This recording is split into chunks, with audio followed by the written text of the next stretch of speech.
अस्सलाम वालेकुम। आज की वीडियो की जो सबसे पहली न्यूज आ रही है ना, वो आ रही है जन्नत मिर्जा की तरफ से। तो जन्नत मिर्जा रिसेंटली एक पॉडकास्ट पे गई हुई थी अहमद अली भट्ट साहब के पॉडकास्ट में। अब यार सी बात है, ड्रामा जो कर रहे थे उन्होंने भी अब पॉडकास्ट स्टार्ट कर दिया है, क्योंकि जो चीज ट्रेंड में हो ना, वो मुझे लगता है कि हर बंदे को करनी चाहिए। हो सकता है फ्यूचर में मैं भी अपने दोस्तों के साथ गपशप मारते हुए देखूं, क्योंकि मेरी इतनी रीच तो है नहीं कि मैं डिफरेंट गेस्ट लाऊं, तो अपने दोस्तों के साथ ही मैं बातचीत कर सकता हूँ। हाँ जी, कैसे दिन गुजरा। लेकिन टॉपिक से बात चेंज हो रही है। मैं बताने लगा था कि जन्नत मिर्जा जब अहमद अली भट्ट के पॉडकास्ट पे उन्होंने काफ़ी ज़्यादा सवाल पूछे, जिनमें से एक ट्रेंडिंग सवाल ये भी था कि जब जन्नत मिर्जा की मूवी आई थी ना, जिन्होंने उनको हायर किया था डायरेक्टर या प्रोड्यूसर, उन्होंने कहा था कि मेरा ख्याल था कि काफ़ी ज़्यादा लोग उनकी मूवी देखने आएंगे, उनके फॉलोअर्स, क्योंकि बहुत ज़्यादा, लेकिन ऐसा नहीं हुआ। सैयद नूर साहब ने एक अभी स्टेटमेंट दी थी, मेरा ख्याल था कि जन्नत के फॉलोअर्स आएंगे फिल्म देखने, लेकिन वो नहीं आए। मायूं ने कहा था कि ट्रू फॉलोअर वो होता है जो आपको पैसे दे के आए देखने एंड ऑल दैट। इसके बीच में आपका नाम काफी यूज हुआ। How do you feel, because आपने उनकी फिल्म भी की थी। मैं सैयद नूर की बहुत रिस्पेक्ट करती हूँ, मेरे अंकल हैं, बट मुझे नहीं पता उन्होंने ये स्टेटमेंट क्यों दी है। मेरा ये मानना है कि मैं उस टाइम बहुत इमेच्योर थी, टिकटॉक बना रही थी घर बैठ के, बट जब फिल्म की ऑफर आई मुझे लगा एक बड़ी चीज़ है, करनी चाहिए। आजकल जो ज़माना चल रहा है उसके हिसाब की स्टोरी लाइन भी होनी चाहिए फिल्म की। अब वो उसमें घोड़े वगैरह भाग रहे हैं, उसमें गन्स चल रही हैं। तो आपको नहीं पता था आप क्या कर मुझे नहीं पता था। फिल्म बहुत बड़ा मीडियम है, आपने ड्रामा भी नहीं किया, ना ही आपने कोई म्यूजिक वीडियो वगैरह कोई हिस्सा नहीं किया, आपने एकदम फिल्म ऑफर हुई। कोई होमवर्क नहीं आपने किया था कि नहीं किया था। मेरा भी डेब्यू था, अब्दुल्ला का भी डेब्यू था, फोन से निकल के बड़ी स्क्रीन की डायरेक्ट, तो फिर वो आई थॉट कर देनी चाहिए, बट बाद में जब मैंने देखा तो डिसअपॉइंटमेंट मुझे भी और काफी। रिसेंटली जन्नत मिर्जा ने अपने जो पास्ट रिलेशन है जो कि उमर भट्ट के साथ था, उसके बारे में ये बात की थी कि मेरी बात पक्की हो चुकी थी और कोई मंगनी वगैरह नहीं हुई थी, बात पक्की हुई थी, वही टूट गई थी बाद में। क्योंकि हो सकता है फ्यूचर में हमारा जो रिश्ता है वो ना कायम रहता, तो शुक्र है कि शादी होने से पहले, यानी तलाक, अच्छा हुआ कि तलाक नहीं हुई, बात जो पक्की थी वही टूट गई। की engagement became very much public. लोग इस पॉइंट ऑफ व्यू से जरूर सोचते हैं कि चलिए उनको तो ड्रामा मिल गया ये, but what you went through, your family went through, ये कोई मजाक की बात नहीं है, it's a very serious issue. Were you ready for that? No, why would I be? उस टाइम पे ख्याल क्या आ रहा था, सबसे बड़ा डर क्या था कि अच्छा ये चीज़ ख़त्म होने वाली है? डर नहीं था, खुशी थी कि फ्यूचर में जो चीज़ ख़त्म होनी थी वो निकाह से, यानी निकाह के बाद कुछ ख़त्म होता है तो उसका बहुत दुख होता है। हमारी मंगनी नहीं हुई भी थी, हमारी सिर्फ बात पक्की हुई भी थी, सिर्फ फैमिलीज एक दूसरे को जानते थे। तो जब ख़त्म हो तो इस चीज़ की खुशी हुई कि चलो अभी हम साथ नहीं चल सके, अभी ख़त्म हो गया। कल को निकाह के बाद अस्तगफिरुल्लाह तलाक, उससे बच गए, वो खुशी थी मुझे। और वैसे भी मेरा वहाँ पे वैसे भी गुजारा नहीं था। इतनी बड़ी डिसीजन आपने अपने वाले साहब से या अपनी माँ से पहले बात की थी कि आप ये डिसाइड करने वाले हैं? एकदम सब कुछ डिसाइड नहीं हुआ था। आई थिंक 2 साल बातें चलती रही हैं और देन सोचा समझा, आपस में बात की, एंड इसके बाद जो न्यूज आ रही है वो आ रही है डॉक्टर साहब की तरफ से। तो रिसेंटली डॉक्टर साहब एक गई भी थी पॉडकास्ट के ऊपर, डॉक्टर किंजा, जहां पर उनसे क्वेश्चन किया गया था कि क्या आप हैदर से शादी करेंगी, आप या हैदर को पसंद करती हैं।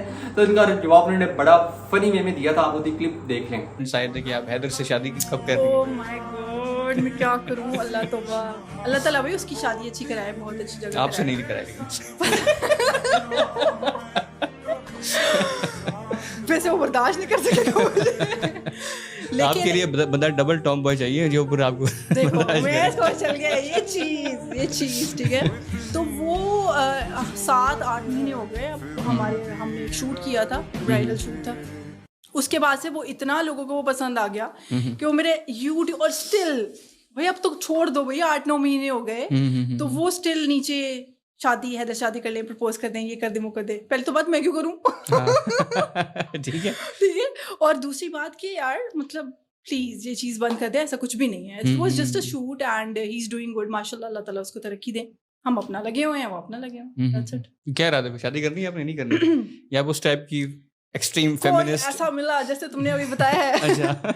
तो डेफिनेटली अभी उमेश जी, ये भी तो है ना कि दैट अच्छा, ये बात है वैसे कि लड़कियों को शादी का बहुत ज्यादा शौक होता है लड़कों से, ऐसी बात है? वैसे मुझे पूछ तो रहा नहीं हूँ। था वैसे। अच्छा, मुझे तो नहीं था वैसे। अब होते हैं मम्माज हमारी इमोशनल होती हैं, वो कर रही होती हैं, बेटा आप कर लो।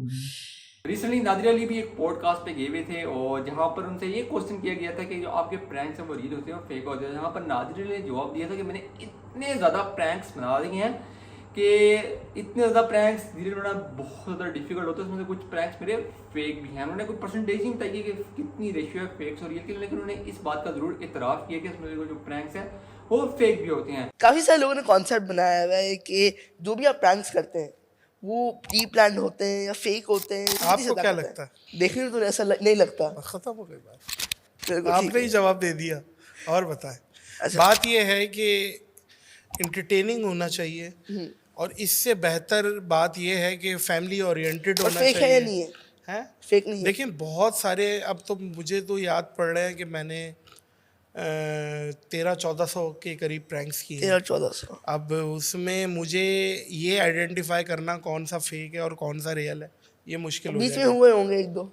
देखिए मैं कभी भी ये 100% मैं ये क्लेम ही नहीं कर रहा कि मैं ही करता हूँ रियल। इसके बाद जो न्यूज़ आ रही है वो आ रही है इकरा कंवल की तरफ से। तो उनकी ये एक बहुत ज़्यादा वीडियो वायरल हुई थी क्योंकि उनमें से बहुत ज़्यादा फेमस एक डॉक्टर अफान, उन्होंने इस वीडियो के बारे में बात कर दी थी। उन्होंने ये कहा था कि जब उनका जो हनीमून पीरियड था ना, वो मतलब वीडियो यूट्यूब पे दिखा रही थी ना, इस तरह की कुछ बात की थी कि उनके बाद गिले थे फ्लाम। मैं एग्जैक्ट मैं उस डीप कॉन्टेक्स्ट में नहीं जाना चाहता, जहाँ पर उन्होंने Q&A सेशन में इस बात का रिप्लाई भी दिया था। उन्होंने कहा था ऐसा कुछ भी नहीं था, जहाँ पर उनके हस्बैंड ने बेसिक रिप्लाई दिया था। एक मुझे अभी भी याद है, शादी हुई थी हमारी, तो उसमें ना किसी एक पॉडकास्टर भैया हैं, पता नहीं मुझे कहते हुए भी शर्मिंदगी हो रही है, इकरा के बाल गीले थे, उस पर उसने इतनी गलत बातें करना शुरू कर दी। हाँ। मेरा दिल करे मैं उनसे जाके सवाल पूछूं, भाई जब आपके घर कोई नहाता है तो कोई गलत काम करके आते हैं आप? नहीं, वैसे मैं बात कर रहा हूँ रोस्ट। आप किसी को पूछे बगैर समझे बगैर कुछ भी बोली जा रहे हो ना, आपने देखना कि क्या आप बात कर रहे हो, किसी पे क्या इफेक्ट पड़ेगा। ठीक है भाई, तुम्हें व्यूज चाहिए, किसी और तरह ले लो व्यूज,